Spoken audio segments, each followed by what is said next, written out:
త్రిశతిలో 281వ నామము హ్రీంకారమూర్తి భావం. పంచదశి మంత్రంలో తృతీయ కూటంలో హ్రీంకారం ఆఖరి బీజం.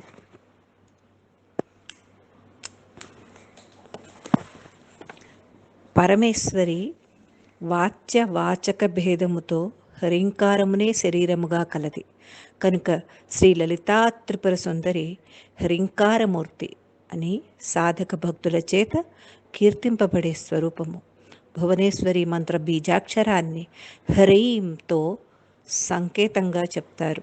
పంచప్రాణాలలో రెండవదైన హ్రీంకారంలో హకార రకార ఈకారముతో కలిసి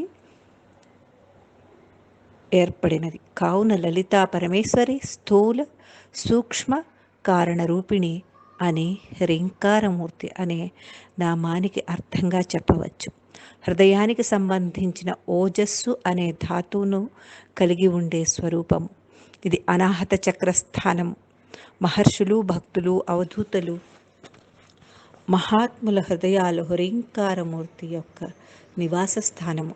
అంతరార్థం: ప్రతి జీవిలో ఇచ్ఛా జ్ఞాన క్రియాశక్తులుగా అందరిలో ఉన్నది హ్రీంకారమూర్తి స్వరూపమే. జీవులలో కోరికలు కలిగించి ఆ కోరికలకు తగినట్టుగా అనుభవాలను ప్రసాదిస్తూ ఆనందపరిచే తత్వము పరమేశ్వరిది. హ్రీంకారమూర్తిలో అకారములోని ఆకాశతత్వం శబ్దము ఈశిత్వతత్వం ఈశ్వరుని యొక్క సర్వంతర్యామి తత్వం. మకారం విష్ణుతత్వం. బ్రహ్మ విష్ణు మహేశ్వరులతో హ్రీంకారమూర్తి ఉన్నది. మహాత్ములు, అవధూతలు హ్రీంకారములో లీనమై గుణాతీతావస్థ స్థితిలో ఉంటారు. త్రిశతిలో 282వ నామము హ్రీంకార సౌధ శృంగకపోతికా భావము. పరమేశ్వరి హ్రీంకారమనే దివ్య సౌధంలో ఉపరి శృంగంలో తేజరిల్లే కపోతముగా ఉన్న స్వరూపము. శృంగము అంటే శిఖరము. ఇటుకలతో నిర్మించబడిన భవనం యొక్క క్రింది భాగం హకారంగాను, పైన ఉండే శిఖరమును ఈకారముగాను చెప్పారు. ఈకారం పైన ఉండే బిందువు కపోతంగా చెప్పబడింది. హ్రీంకారమనే భవనంలో మధ్యలో శిఖరంగా ఉండే దాని మీద కపోతంలాగా హ్రీంకారం ఉంటుంది. హకారము తెలుపు రంగుగాను, రకారము ఎర్రని రంగు అగుట చేత ఇటుకలతో నిర్మింపబడినట్లు, ఈకారము పైకి వ్యాపించి ఉండుట చేత శిఖరముతో పోల్చబడినది. ఈకారం మీద ఉన్న బిందువు సర్వప్రకృతికి నిమిత్తమైన శబ్దార్థముల అవయవభూతమైనది. బిందువునందు ఉండు కపోతకాంత వలె సూక్ష్మరూపంతో నిత్య జాగరూకమై కనపడుచున్నదనే అర్థంతో పరదేవతకు సంబంధించిన ఉపమాన శబ్దంగా చెప్పబడ్డది.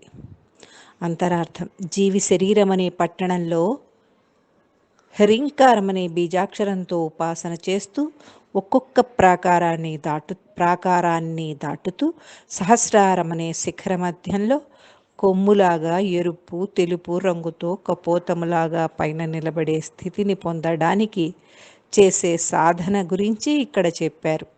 మనిషి శరీరాన్ని భూమి మీద మూలాధార చక్రం ఆధారంగా నిలబెట్టగలుగుతారు.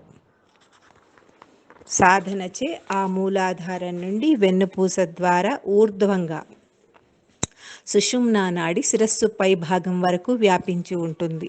మూలాధారం నుండి షట్చక్ర సాధనచే శిరస్సు పై భాగాన ఉన్న సహస్రార చక్రంలోని బిందు మధ్య బ్రహ్మరంధ్రంలో పరమేశ్వరుడితో శక్తి లీనమై అమృతానందంలో ఊలలాడుతూ ఉంటుంది. అక్కడ అంత అద్వైతానుభవమే. యోగులు ఇటువంటి బ్రహ్మానందంలో ఓలలాడుతూ అమృతానందంలో మునిగి ఉంటారు. సాధకులు నవావరణములు దాటి ఊర్ధ్వంగా పైకి చేరినప్పుడు కపోతంలాగా తెల్లని తేజస్సును దర్శించగలరు.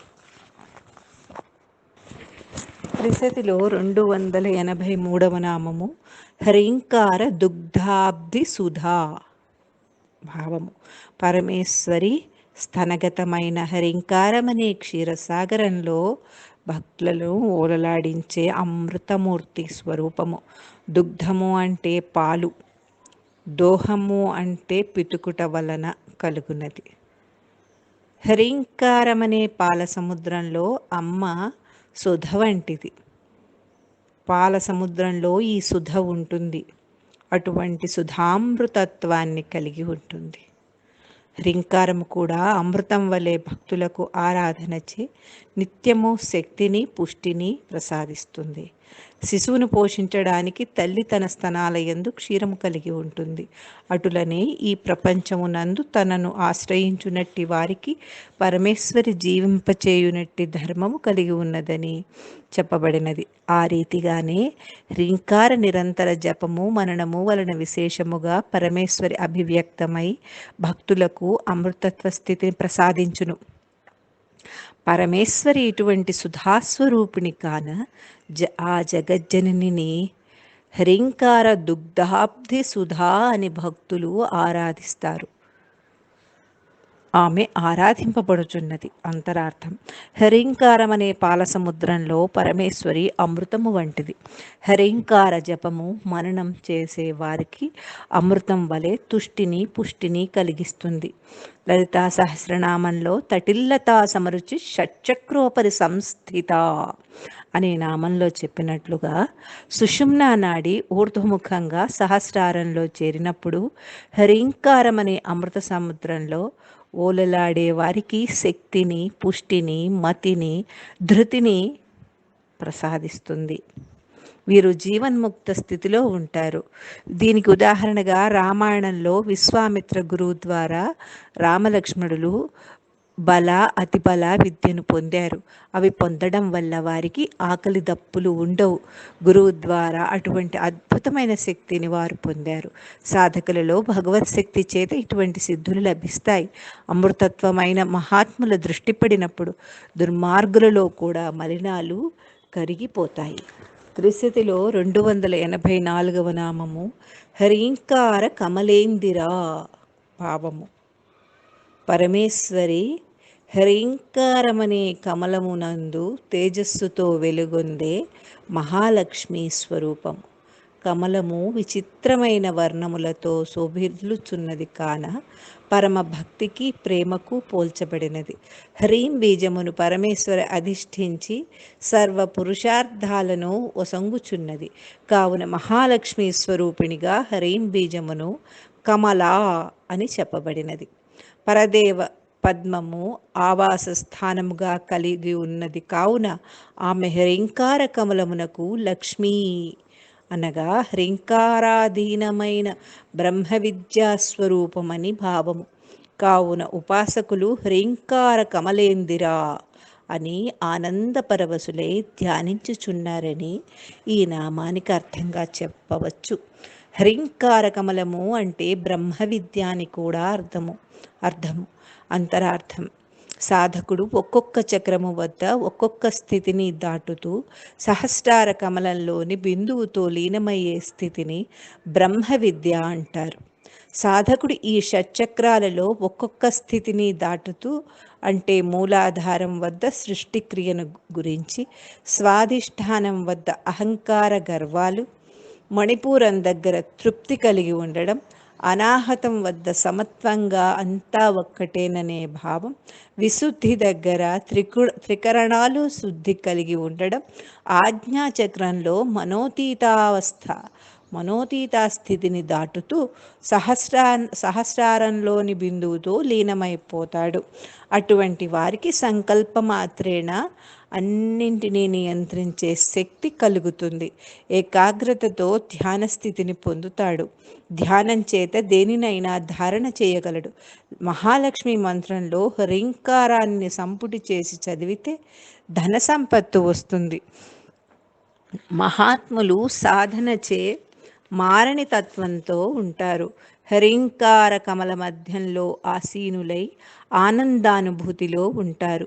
మహాలక్ష్మీ మంత్రం చేసేవారు సహస్రార కమలంలో లక్ష్మీదేవిని భావన చేసుకోవాలి. ప్రపంచంలోని కావలసినవన్నీ ఆ సహస్రార కమలంలో నుండి వ్యక్తమవుతాయి. దీని నుండే శుక్లము తయారవుతుంది. ఈ శుక్లాన్ని ఊర్ధ్వముఖముగా మళ్లించినప్పుడు దేనికి అతుకులేని ఆనంద స్థితి వస్తుంది. వారు బయట ప్రపంచానికి రారు. శ్రీం బీజం హ్రీం బీజం అనుసంధానం చేసి చదివినప్పుడు శక్తితో పాటు సంపద కూడా లభిస్తుంది. త్రిశతిలో 285వ నామము హ్రీంకారమణి దీపార్చి. భావము: పరమేశ్వరి హ్రీంకారమణి మణిద్వీపమందు కాంతిస్వరూపిణిగా తేజరిల్లుతూ ఉన్న రూపము. ఆది దైవిక, ఆది భౌతిక, ఆధ్యాత్మిక అనే దుఃఖాలను పోగొట్టి ఎల్లప్పుడూ హ్రీంకారమణి ద్వీపము వంటిదని చెప్పటం జరిగింది. షట్చక్రాలలో మణిపూర చక్రమందు ప్రసన్నమయ్యే మణిద్వీప వాసిని. హ్రీంకారమును ఉపాసించు వారికి అఖండమైన మహత్వమును చేకూర్చునట్టి స్వరూపముగా కలది. కావున పరదేవత అటువంటి కాంతిని ప్రకాశింపచేయుచున్నదని అర్థము.